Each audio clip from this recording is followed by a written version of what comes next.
So I'm here with Andy Hopper, CBE. Andy has played a big part in computing history as well as a huge part in computing today. Andy, thank you very much for your time today. If we can start at the beginning. You were born in 1953 in Warsaw, Poland, yeah, that's right. And come over when you was about 11 to the UK, is that right? Just going on 11, that's yeah, right, okay. How did you sort of end up in computing, if you can sort of start there? I mean, what was your first experiences with computers and electronics, and how did it then lead you forward? Well, I started university in 1971, so I'm of the generation which had little access to computers at school, but electronics and the use of electronic devices to make various things, doorbells, so to speak, and whatever, was part of my upbringing. So I think my interest in computers is rooted in some experience of making electronics work at school or at home or around that sort of time in the late 60s. And ahead of going to the university, I ended up in I guess in conversation with my family and others, it was suggested that computers might be a good direction for the future. They were a little mysterious. I had never used a computer, and nevertheless I had an interest in things practical, things mechanical, things electronic, things engineering, and so I guess off I went and applied to do a computing-oriented course. However, I still remember going up to Manchester for an interview where I had applied, and on the train reading some material to try and understand the difference between hardware and software. Right. At that time.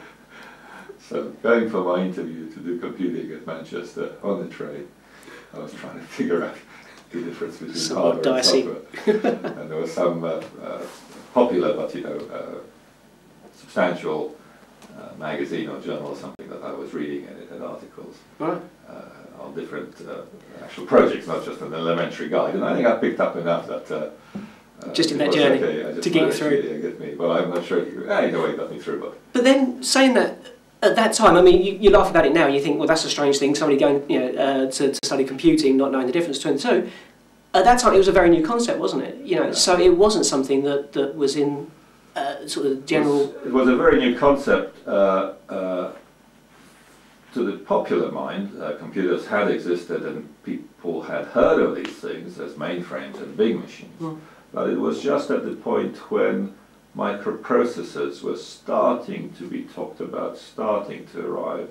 Intel, that sort of company, 4004 microprocessor, was starting to be talked about. So it turns out my choice of computing as a subject at university lined up with the availability of absolutely. that sort of hardware.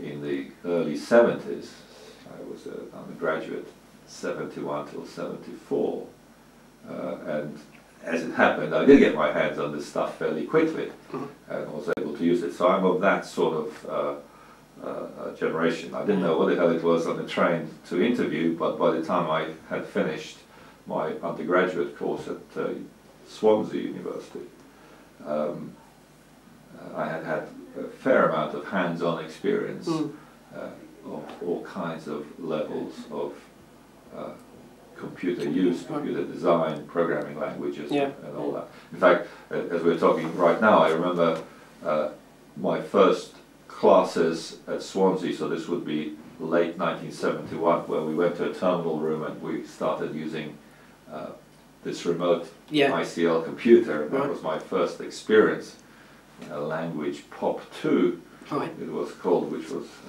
interactive sort of language. You could type at the computer, get answers directly. But it was a special place. You went to the terminal room. Yeah, absolutely. Did holy things. And by the time I finished, it had all completely changed in 1974. Because I mean, at that time, going to that computer room, you had to book time to use the computer, didn't you? So it wasn't just a case of going to your desk and doing what you They were pleased to have the computer, had the terminals, and you had 2 sessions a week or whatever, and off you went. Well, it was very good for the time. Absolutely. You know, why not? Absolutely. And so would it be fair to say you're quite privileged in a way to have that kind of access to computers at that time? Well, very much so, to computers, and also, as it turns out, to the course. And the reason I ended up at Swansea was partly by chance, as these things tend to be, partially because the course was interesting, and it was interesting because a chap called David Aspinall, who is a Manchester person, got a chair at Swansea a year or 2 earlier, went to Swansea and set up a course in computer technology, starting, in my case, 1971. This might have been the 2nd year the course was running. And when I look back on this was a fantastic course for me. And I have a debt of gratitude to this chap, and I'm still in touch with him. We're speaking in 2010. Because it combined electronics, it combined computer science, even including some formal methods and sort of more theoretical side of computer science, and just dabbled in economics, accountancy, and all that sort of stuff. Right, yeah. And the course was called Computer Technology, and by Jove, I'm Professor of Computer Technology here in Cambridge. Absolutely. 40 years later, and how was I to know? But you see, it hit a very good spot for me, but was also an excellent visionary, if you like, course put together by David Aspinall, which had a great influence on me. All right, okay. So, from Swansea, how did you end up in Cambridge? Again, by chance. So I like sports. Right. And I'm not very good at sports, but not too bad. And I like skiing in particular. While Swansea is wonderful in many ways, I wanted to do my PhD somewhere near a mountain that you can ski on, preferably with a lift. In South Wales, when it snows, you rush up, or you have to walk up the hill before you can ski down. Right. Do that once or twice, and that's that. So I applied to EPFL in Lausanne, and also the University of Grenoble in France, thinking, oh, that's not too far from the Alps. I had the PhD there, and I always thought I'd do a higher degree, so this wasn't unusual in my mind. And I didn't get any response from them for quite some time. Meanwhile, exams in Swansea took place. I did just fine in those. And so I went to see David Aspinall, and I said, listen, you know, I want to go to those places, but it's getting on a bit. It's like end of June 1974. So he said, you know, there's a chap at Cambridge called David Wheeler. And, you know, you would do well to knock on his door. So I contacted Cambridge. It must have been early July 1974. And remember, the deadline at that time, and to some extent now, for being accepted is the end of July. Right. Okay? Okay. Accepted both in terms of just having a place and the money to pay for the place. So I find that I am encouraged to come up as quickly as possible. So maybe David Aspinall put in a good word, which he probably did, but anyway. So I actually rush up to Cambridge and find myself being interviewed by Maurice Wilkes and Roger Needham. All jolly good. So the lab, as it turns out, at that time, the computer lab, had just gone into a phase where a big hardware project had finished, and they weren't quite sure which one, or had just started the next one. The one that had finished was the CAP computer. The one that was just getting going was the Cambridge Ring, which was a 10 megabit per second network. Mm-hmm. And I turned up as a PhD student candidate, saying, well, I actually quite like a bit of practical electronics and so on. Although there was one other reason, which I suspect was why they took me. So anyway, they said, yes, we'll give you a place, but actually, because of the lateness of your application, would you mind hand carrying the forms back and forth to Swansea? Right.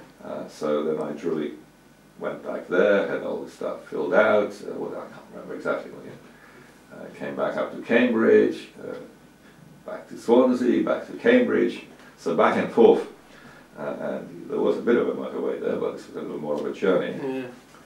Yeah. And it all went well and I was accepted. But what I think also had happened is that the department had earmarked a grant and a place for a student who said they would not be coming. So basically they had a slot and the money would go away unless they filled it.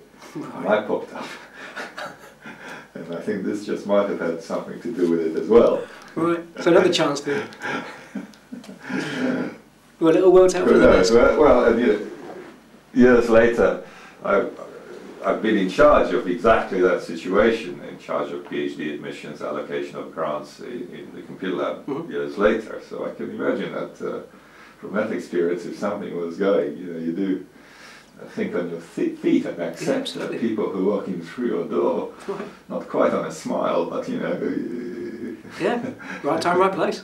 So there we go. So I ended up in Cambridge in October 1974. Okay.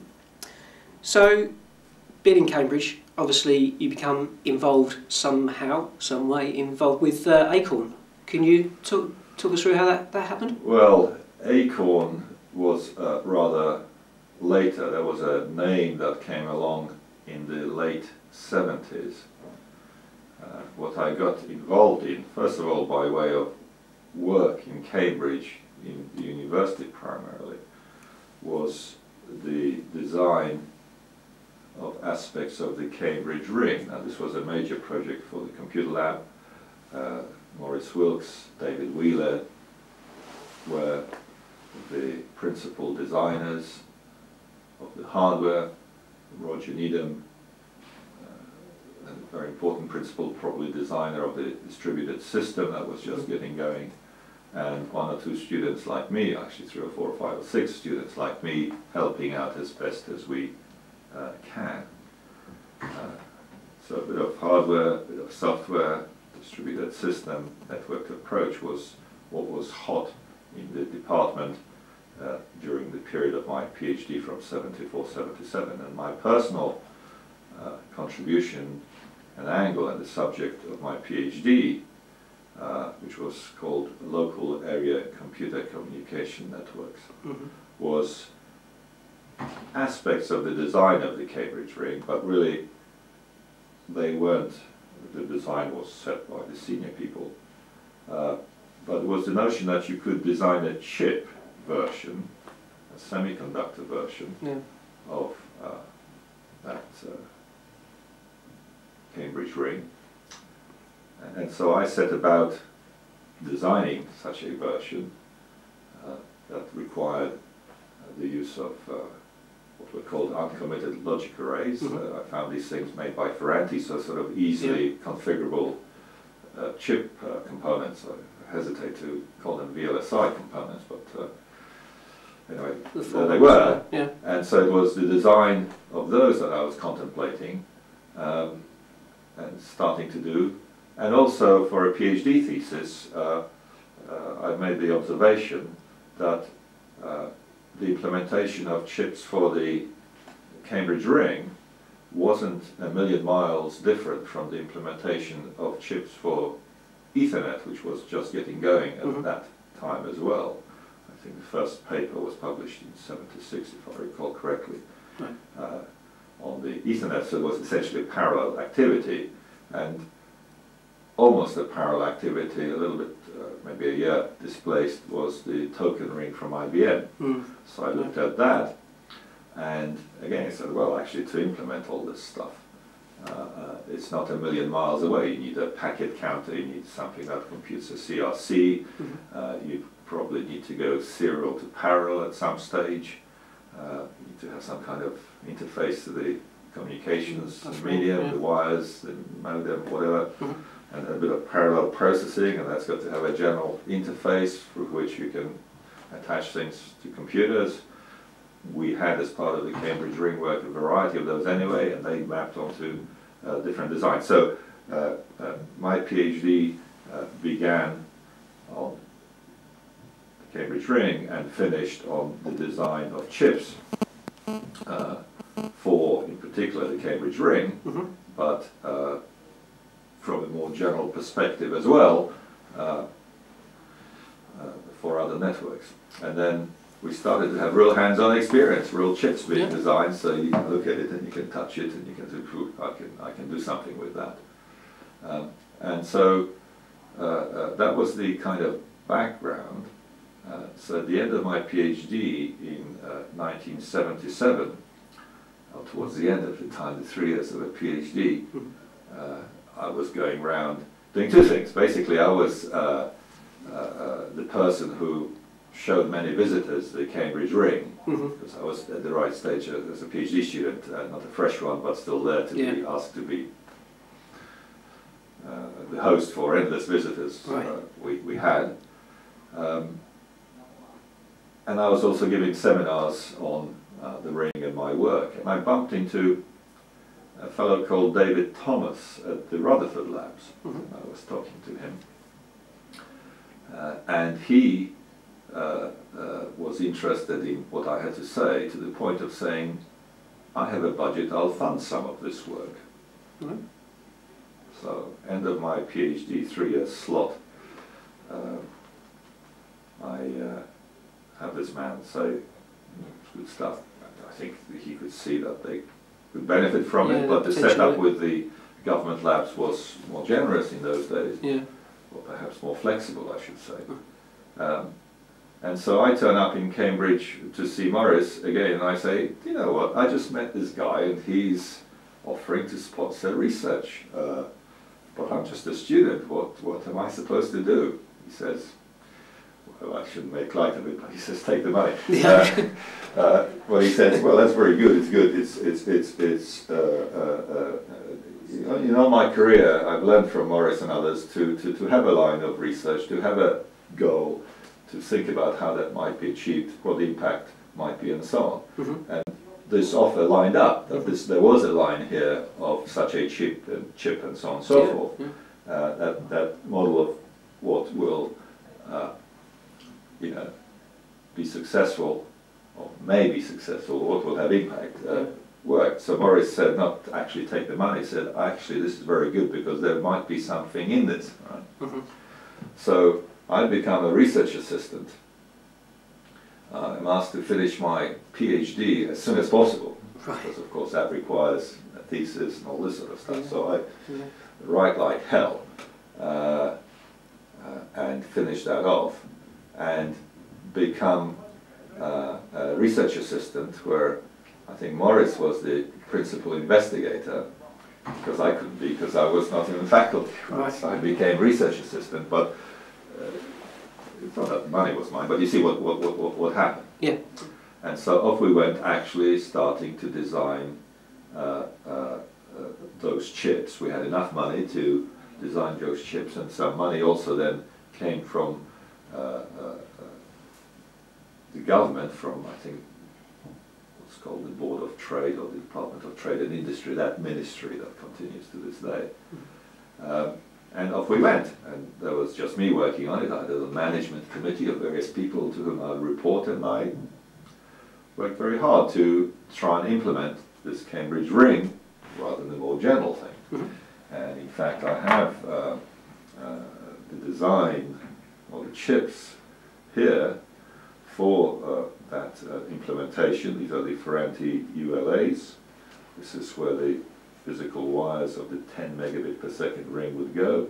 One of these chips is a little bit more of a modem, the other is more of a network controller, and the ones that are missing but would be slots, would be inserted in these slots, are actually the packet buffers, so they're pretty standard things you can plug in there. Mm-hmm. And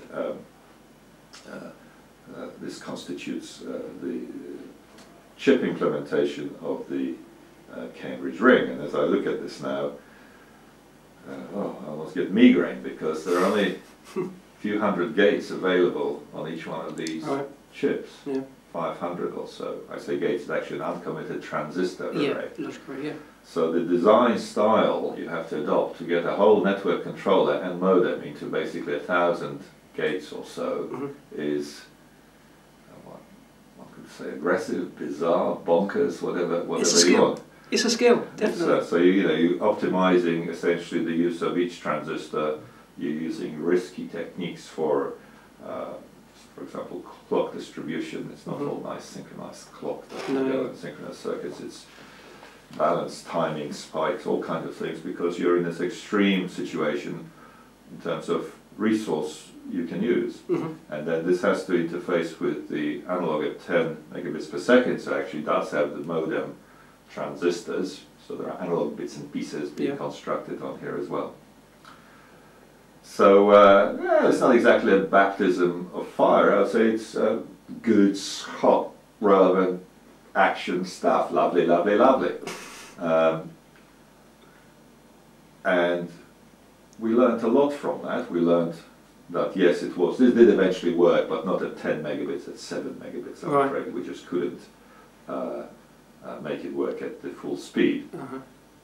And we also discovered that the CAD systems that were available to support the design were very elementary and, again, not easily available. So in order to simulate this, I had to drive to the Rutherford labs, because that's the only place they had a communications and tunnel connection to Edinburgh, where there was a little bit of CAD I could get my hands on to run the simulation, which told me, well, so get out of Cambridge, drive to Rutherford, spend a day, spend the night, simulation of something using a resource in Edinburgh, back here, have the chip made, or many loops of the simulation back and forth, and have it made, plug it in, scratch my head. And the manufacturer, Ferranti, were in Manchester, so lots of trips to Manchester and so on. So good stuff. But CAD was not just rudimentary, that's the way it was. It wasn't even in your part of the country. Hero mode, right? So this was a great experience. And this was the first board. This is the board. Yeah, this is the board. Yeah. It's from my museum down. The prototyping of the BBC micro for the BBC visit was done in this sort of way.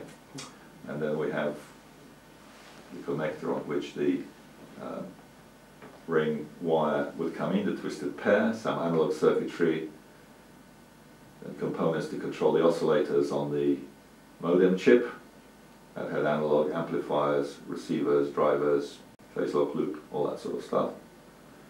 And then an interface to the control logic of a network controller, and the buffers would plug in there. Those are standard buffer components. And the standard interface we had in the MSI version, the TI component-based version, which could be used. So designing the Cambridge ring chips was an education, and we discovered we need better CAD, in addition to many other things. So we started, again, in the computer lab, a project which essentially provided a tool chain, a way of describing what you're doing, a way of simulating it, a way of laying it out, a way of feeding back the parameters after layout, back into the model, seeing if that works, back and forth, round and round. And this was some exceedingly good work being done in a true computer science way. The hardware description language was a programming language. It wasn't a actual hardware description language as later designed. And we put this package together. So essentially what you could do is describe a system. Within it you could describe a chip. Within that you could describe the chip in detail in terms of components. Yeah. You could then simulate it. In other words, you could have external events, both synthetic and real from program suite, because this was an integrated suite. Could generate events to simulate it. You could then do some layout tools. You could back annotate that layout to the actual description. So different tracks were of different lengths and had different resistances and in particular capacitances. You could feed that into the CAD. The CAD was based on the manufacturer's specification, and we had all that working after a couple of years. Right. And so this is where the parallel activity with the commercial world came in for me. Mm-hmm. So the first thing I did was start a company with Hermann Hauser, and I think this was, I can't quite remember, it was 1977, 78, right. just after my PhD. Yeah. And this company was a Cambridge ring company, so it sold Cambridge rings. Mm-hmm. Several other companies sold rings, Logica being one of them. And Maurice Wilks had the policy of giving any company that wanted it a copy of the drawings, but I think he charged some money for it, and that went into the departmental slush fund to be used for whatever appropriate purpose it might be. So the company was called Orbis, and Herman and I duly got our drawings. Of course, I was rather familiar with them, having done the chip version by then, or attempted to do the chip version. And we put together a system and actually sold it to ICI, as it was there. And the number one employee was a fellow called Mike Muller, who is now CTO at ARM and on the board and one of the founders of ARM. Yep. But before he went into the sort of Acorn chain, he was I think probably ever had a couple of employees and a couple of contractors. But anyway, that company started. We duly made the hardware, delivered it, and the customer was happy. I got to know Herman somehow in the social scene in Cambridge, sort of ahead of or in parallel with this sort of ring activity. Now, at the same time, Herman and Chris Curry started a company called CPU, which became Acorn. Yeah. And so Herman and Andy and Herman and Chris essentially kind of coexisted, and fairly quickly we merged the Orbis company with the CPU company. Right. In other words, Herman and Andy sold to Herman and Chris, and we became one. Right. And I became a director of CPU. But I carried on with my academic existence, and all this industrial stuff was part-time, or double-time, or whatever you want to call it. Overtime. And fairly quickly it became clear that the action was in the home computer and consultancy aspects of CPU rather than the high-speed network, 10 megabit network of Orbis. So that fairly quickly, I think we delivered one or two systems and then we stopped doing that. There were competitors. And our efforts, my efforts went into the CPU company, or what became Acorn, at that point. And it's my very fine business and other relationship with Herman started then and continues to this day. So now Acorn, early days of Acorn was doing well. The System 1 was used in the computer like many others. And it's an interesting example of how to run a company alongside a university in a symbiotic way. So once Acorn started doing reasonably well, but ahead of the BBC Micro. Yeah. It went from nothing to actually something rather than nothing to nothing.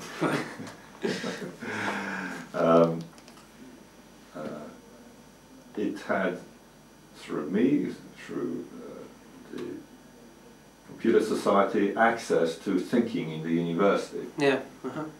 And so it was able to use the university, from a company point of view, as a kind of radar screen. Right.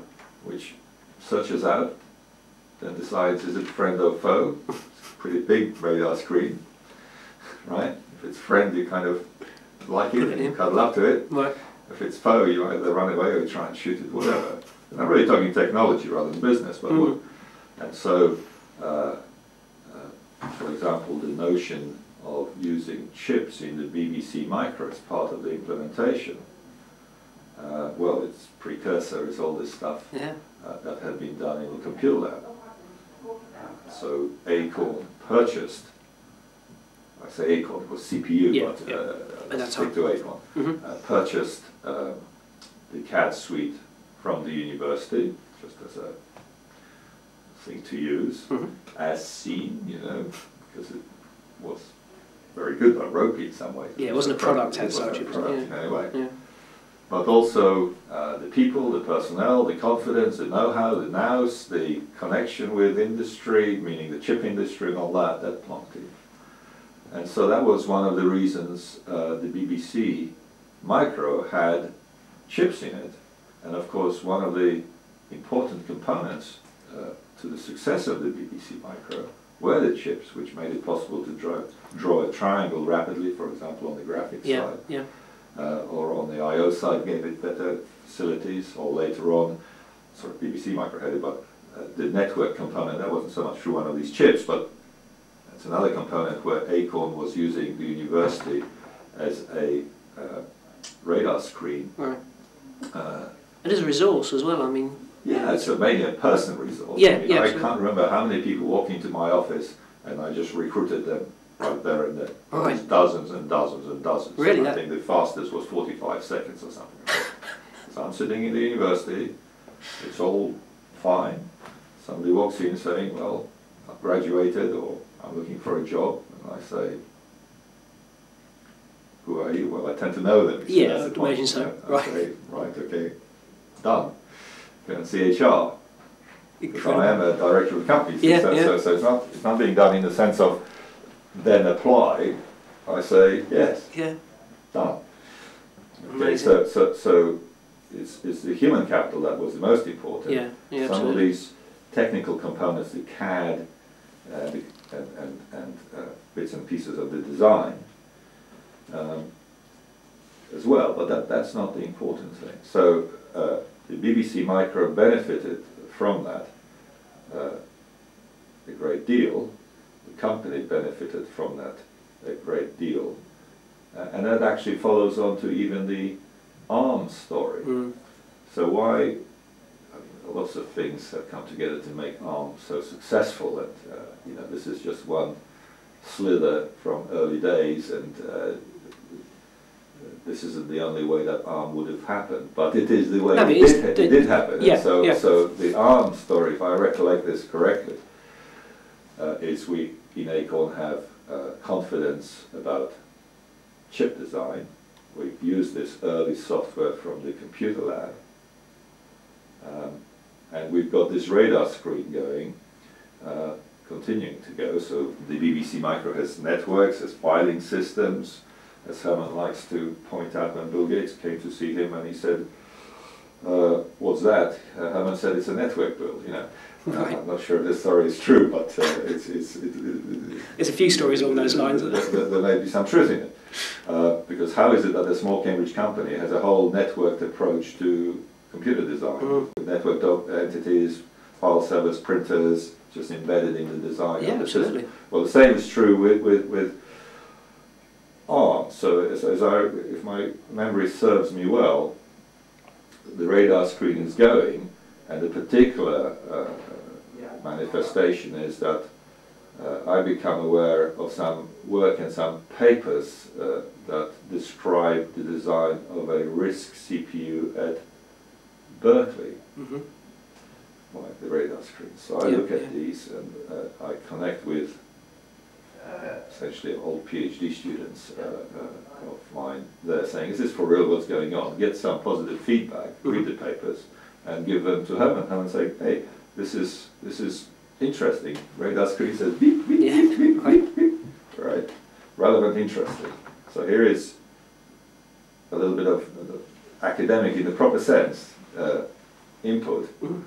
Now Herman is a super fella, so he trusts that, and as far as I recall, takes the papers and plonks them in front of Steve Ferber and Sophie Wilson and says, hey, what do you make of that? And of course they go, interesting, fantastic. I think they go make their own investigations in Texas, various places where they again go and see some work being done on microprocessors and realize that it's completely tangible, like earlier on with the Cambridge ring chips influencing that. It's all, it's not so bad, it's accessible, and they go and do the design, or a number of people, but under Steve's in particular leadership, but Sophie as well, with encouragement from Herman, encouragement obviously from me, pizzazz, success, glittering prize, all the rest of it. Well, I think that's how that particular chain worked.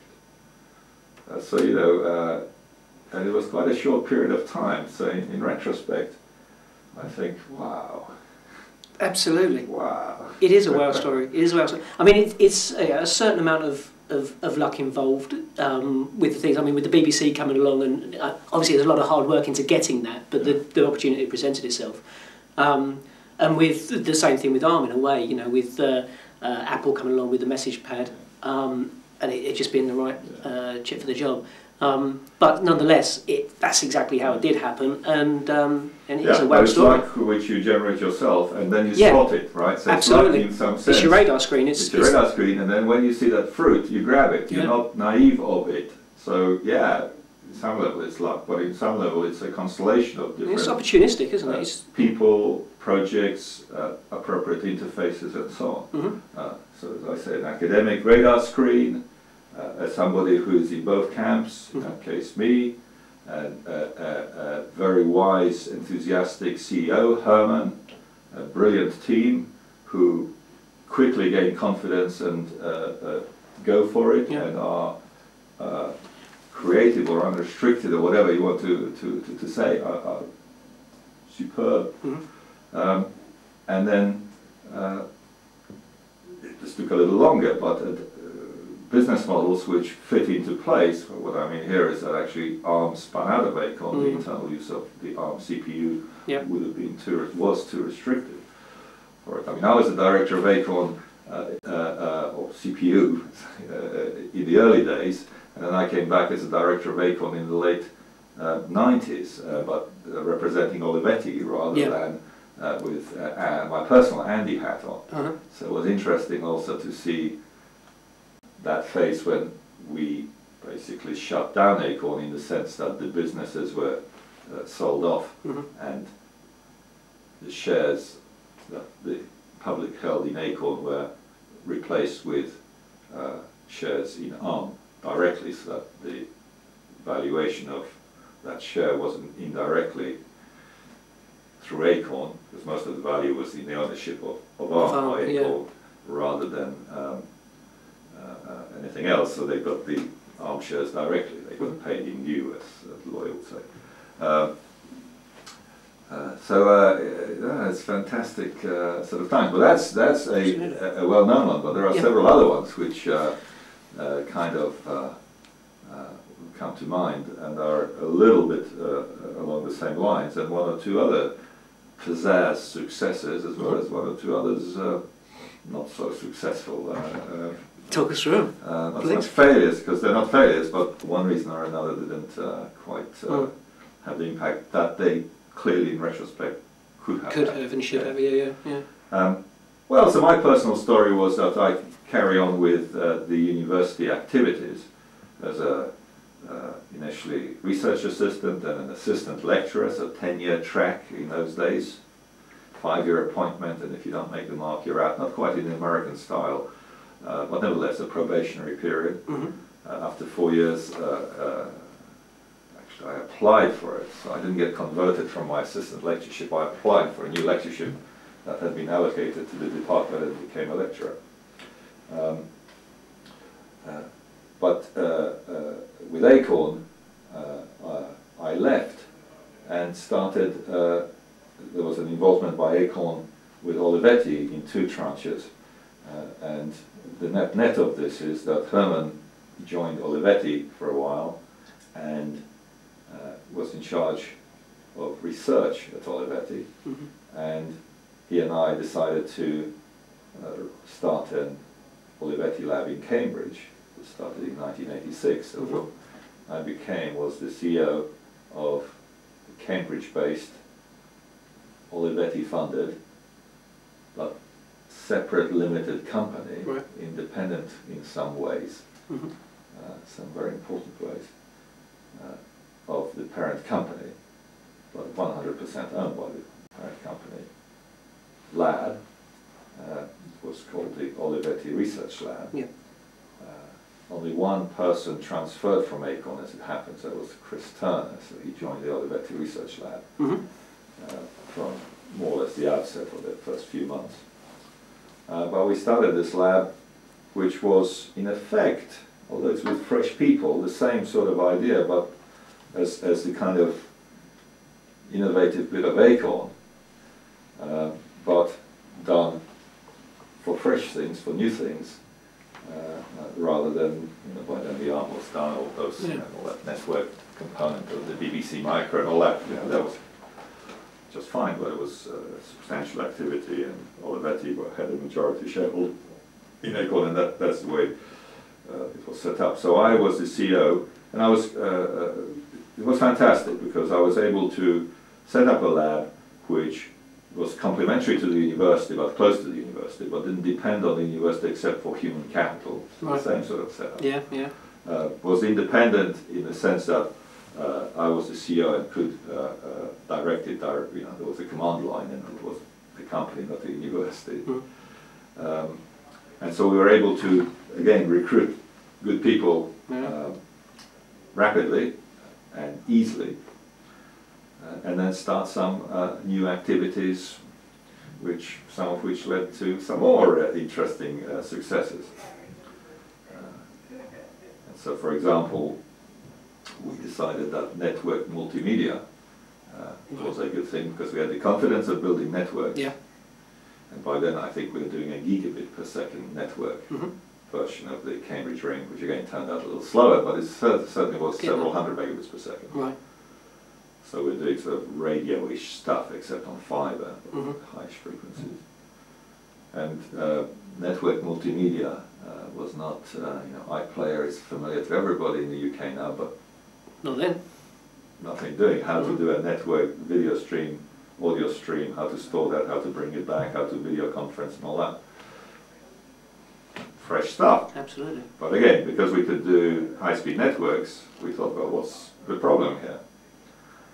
I still remember going with David Milway, I think it was, to one of the electronics shops here in Cambridge, consumer shops, where they had a VCR, and the feature on the VCR, so we're talking 1988, 89, was that you could freeze frame. And we thought, freeze frame, is it just moving the tape back and forth? Or does it grab the image? And we decided to grab the image, so we bought one, we hacked it, and we, what's the problem? It's on a little memory here, we figured it out, and went, oh, well, if that's all it is, we can, so then put that together with the networking confidence. It's the problem, right? Let's go. So we constructed a whole network multimedia system, which could be used for video conferencing. It's actually with multiple cameras, as you have it right now, later on. Could store things, so I've still got in my archive video mail from about 1990, 91. I got people introducing themselves, sending video mail to each other. basically talking heads, but you know, yeah. there it is. Yeah. You could have multiple versions, you could look at all the cameras at once around the place. We deployed this in the lab, that research lab, and in the university. Mm-hmm. Fantastic. Yeah. So that's an interesting story in its own right, because this industrial lab carries on, does good stuff, but as ever, it is important to achieve impact, and I say that in the most general sense, to have this stuff used, because there's no free lunch. You can't be an industrial research lab or any research lab without producing output which is of some consequence. Yeah, commercial. And so I decided that rather than just stick with the traditional model of offering it to the business unit in the multinational, remember with that hat on I was director or eventually vice president in the company or something. And I had a boss. He was a great boss, but you know, it's a command line and there are business units, so you offer it to the business units, and typically what can happen is that the business unit says, that's wonderful, that's lovely, that's great, whatever you produced for them, but they say, no thanks, we're so busy firefighting, we're so busy sorting our headaches, and that's a little, it's fantastic, it's brilliant, Andy, but please go away. Right. Okay, and that's, you know, great, but... And is it truly because they were that busy or firefighting, or it was just a little bit too far ahead of the game? all those things, and being away from head office is part of it, a little more risky, whatever. Yeah. But it's a positive conversation, it's not that you're at odds. So anyway, so we decided that this has to change. And so what I decided was to offer the business unit whatever it is, but if they turn it down, then I will try and do something with it.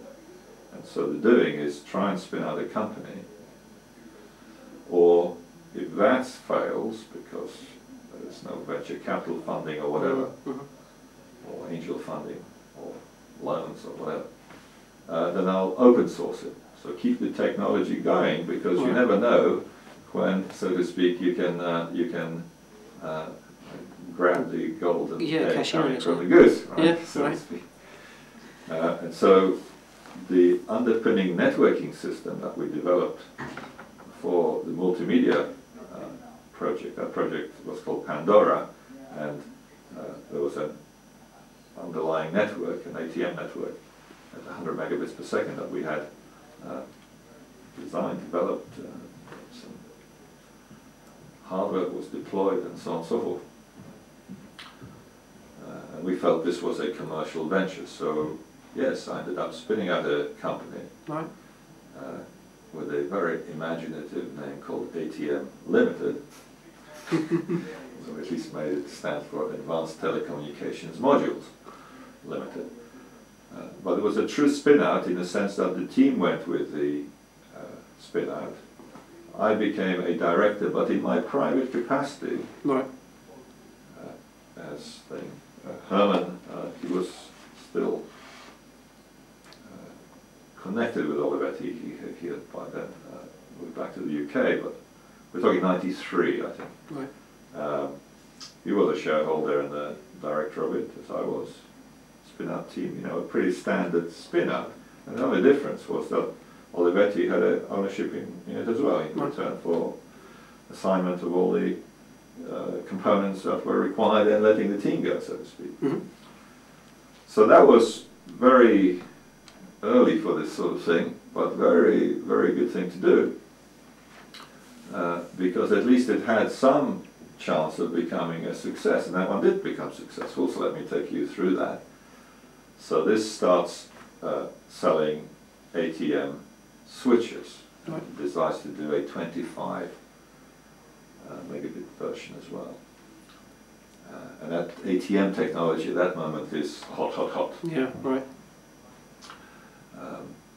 It's venture capital funded and endorsed by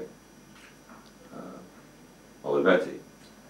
And as with these things quite often, for example, when ARM left Acorn and when ATML left Olivetti Research Lab, these companies go adolescent very quickly, which is a good thing. They get attitude, they get mission.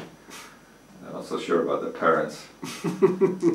So the agreement has to recognize that you can't, so the assignment of the intellectual property and everything has to be exclusive, get on with it, and the entity that's left behind has to do something new. Yeah, You right. just set up something that's going to have attitude, then rightly so. Right. So HTML gets going, but doesn't quite make it in the first 2 or 3 years because the marketplace for that particular networking product, the 25 megabit ATM, isn't quite there. So we scratch our head, and as with many of these spin-out or startup companies, you do the handbrake turn, you and try something congruent, but based on the experience of the technology in the marketplace and normally some adjustment to management. Well, that's not necessary all the time. And so what this particular handbrake was, we're selling boxes, and the boxes had chips not a million miles away from the original Cambridge ring. That partitioning between the high-speed logic logic that continues to this day. That was set in stone. That's the way it has to be, perhaps. So we decided that, we're pretty good at these chips. Let's design a chip version of one component that is used as part of the ATM product and see what happens to that. And the thing that seems to be popular, and we're talking 1995, is something called DSL. DSL. That's the DSL chip. Right. Okay, so handbrake turn, don't sell the box, do a chip, business model, fabless semiconductor company rather than network equipment company, product chip, DSL chip, actually slightly different way of dealing with the comms side of things, meaning the wire side of things, but still it's a little bit rooted in the twisted pair of the Cambridge ring, not a million miles away, and all that sort of stuff. Get some more money in on the business model. The CEO became Charles Cotton, who actually had been a senior person at Sinclair, so actually there's a bit of crosstalk across the families there, industrial families. Very good. And this becomes a spectacular success. So this goes public on NASDAQ, then continues, raises a further $500 million, over $500 million in cash. Right. Its valuation, I can't remember what at the peak it was, but when it fell back it was a couple of $1 billion. Right. Incredible. And has getting on for 40% of the world DSL chip market for the consumer end chip. So in many places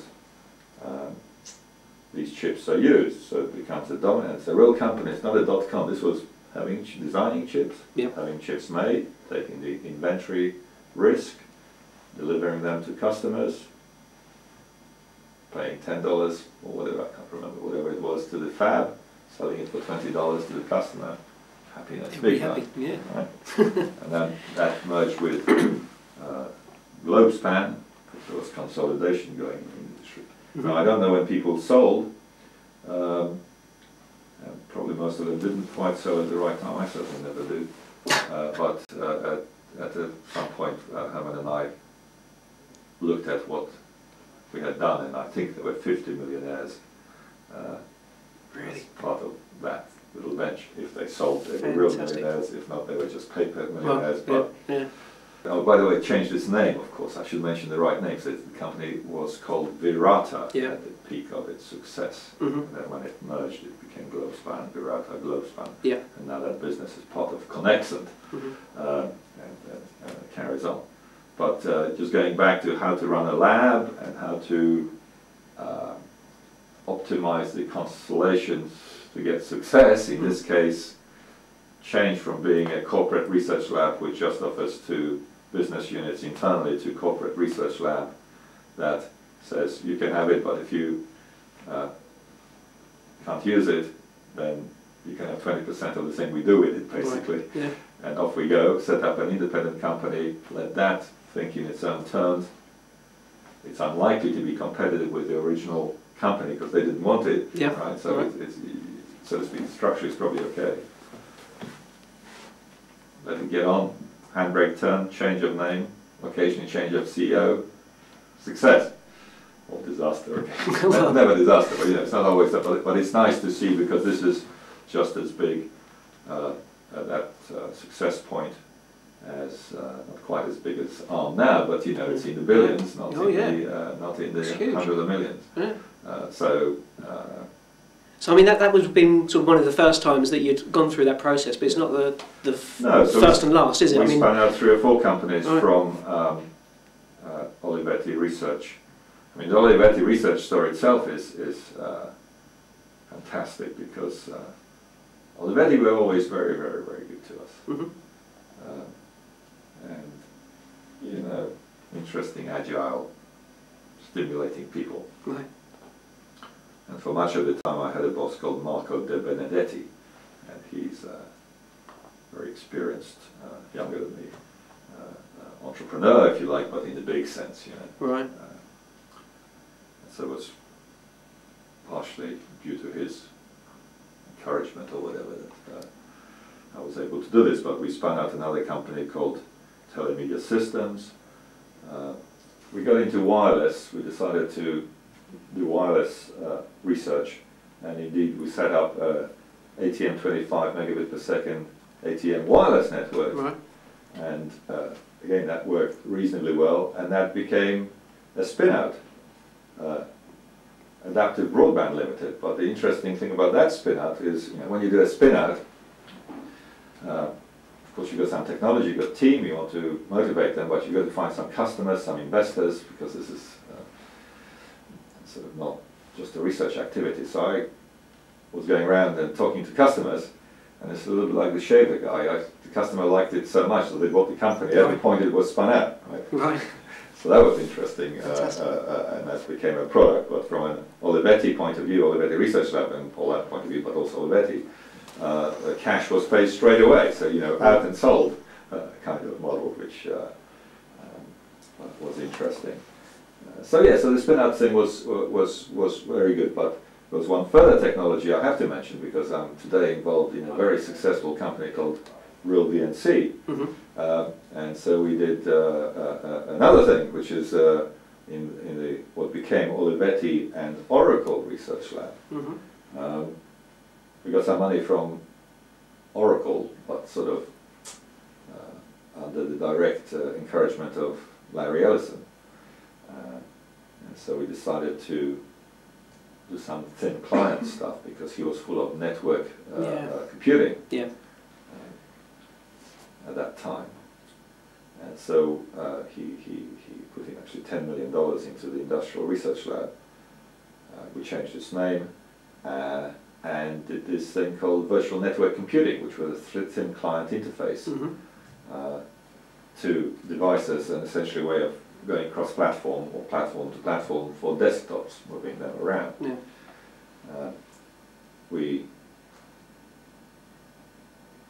took 2 years probably to do that. We offered it back obviously to Oracle, but for whatever reason at that point we didn't have it accepted by them, used by them. So I was busy doing the adaptive broadband spin-out, so I had no capacity to do another spin-out.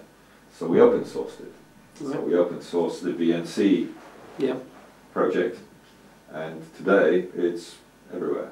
It's used by hundreds of millions of people, and we have a very successful business called Real VNC. Our chairman doing rather well as a result of that. So it's that chain of offer it to the business, do good stuff, buck the trend. In particular, don't just ask what the customer wants, because then everybody else is doing it. One ahead of that in the industrial lab. Use the university as a big radar screen. Use it as a recruitment place, but deeper than just a milk round. Get to know people, do blind dates, and then do real dates, and then when they join you, they're superbly engaged, and it all fits very well. Have a command line so that ultimately people do decide what's going on, but you're subtle about how you do that. Empower people so that you say, don't talk to me about budgets and you haven't got enough money. You've got infinite money, just get on with it. Don't talk to me about some other what the business unit might or might not want. Well, take them, they're important, sure, but you know, if not, just get on with it. In terms of your own career, well, do you want to be a research engineer in industrial lab, or do you want to be gold in a spin-out? Well, it's take your pick, and you find some people go to the gold in spin-out category, and off they go, and others don't. And if you've still got a pile of stuff, don't put it in the bin, open source it, keep it going.